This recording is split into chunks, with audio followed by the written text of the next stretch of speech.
এক রাতের বৃষ্টিতেই শেষ চাঁপাইনবাবগঞ্জের হাজারো কৃষকের স্বপ্ন। সময়ের আগে ঘরে তোলার কথা থাকলেও সেই আমন ধান এখন পানির নিচে।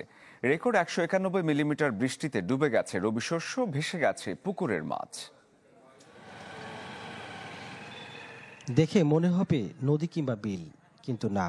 হঠাৎ বৃষ্টির এই পানির প্লাবনে ডুবে আছে হাজারো কৃষকের ঘামে ভেজা ফসল।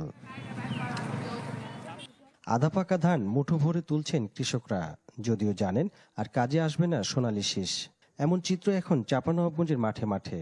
আমাদের 3 বিঘা জমি, একজনের জমি আছে আর 7 বিঘে ভেসে চলে গেছে। এই 10 বিঘা জমি পানির তলে পড়ে গিয়ে স্যার আমি এখন নিশ্চয় হয়ে গেছি, আমার কিছুই নেই।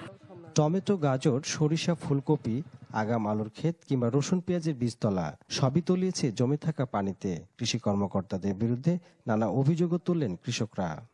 এখন পর্যন্ত আমাদের মাঠ কর্মী দেখতে আসেনি একবার যে না কি হয়েছে, দেখি কি ফসল ক্ষতি হলো কিনা হলো কি এখন পর্যন্ত দেখতে আসেনি। বৃষ্টির কারণে আমার সব ক্ষতিগ্রস্ত।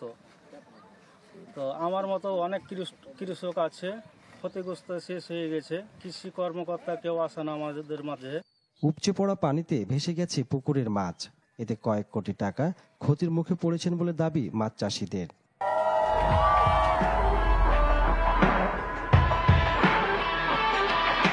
আমার এখানে আছে 10.5 বিঘা একটা পুকুর, একটা আছে 2.5 বিঘার পুকুর। একটা মোটামুটি কোনো রকমে ঘেরতে পেরেছি, হ্যাঁ কোনো রকমে। তারপরেও বলতে পারছি না যে মাছ কতটুকু আছে, ভেসে যাওয়ার পর কিনেছি। আর ছোট পুকুরটা ঘেরতেই পারিনি। 44,000 ট্যাংরা ছিল, আর বাংলা মাছ ছিল, রুই, মিরকা, কাতল 1 কেজি, 100 কেজি, 2 কেজি পর্যন্ত। মোটামুটি আমরা প্রচন্ড ক্ষতিগ্রস্ত। ক্ষতিগ্রস্ত কৃষকের তালিকা করে প্রণোদনা দেওয়ার কথা জানায় কৃষি সম্প্রসারণ অধিদপ্তর, আর পাশে থাকার আশ্বাস মৎস্য কর্মকর্তার। আগামী আরো 2 থেকে 3 দিন পর আমরা যখন পানি সম্পূর্ণ নেমে যাবে তখন পুনরায় সরেজমিনে পরিদর্শন করে কি পরিমাণ ফসলের ক্ষতি হলো এবং কত টাকার ফসল ক্ষতি হলো সেটা একটা চূড়ান্ত রিপোর্ট দেবো। সেই সাথে সাথে কি পরিমাণ কৃষক ক্ষতিগ্রস্ত হলো সেই সংখ্যাটা আমরা তখন জানাবো। এবং পরবর্তীতে সরকারি যদি কোনো পুনর্বাসনের সহযোগিতা আসে আমরা কৃষকদেরকে সেটা সহযোগিতা করবো। উপজেলা থেকে যে তালিকাটা তৈরি হচ্ছে সেই তালিকাটা আমরা প্রস্তুত করে আমাদের ঊর্ধ্বতন কর্তৃপক্ষকে বিষয়টা অবহিত করব।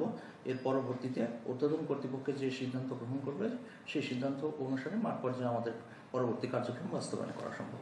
প্রাথমিকভাবে প্রায় 4,500 হেক্টর জমির আমন ও রবি শস্য নষ্ট হয়েছে বলে জানিয়েছে স্থানীয় কৃষি সম্প্রসারণ অধিদপ্তর। যদিও বাস্তবে এই ক্ষয়ক্ষতির পরিমাণ আরও বেশি হবে বলে জানিয়েছেন কৃষকরা।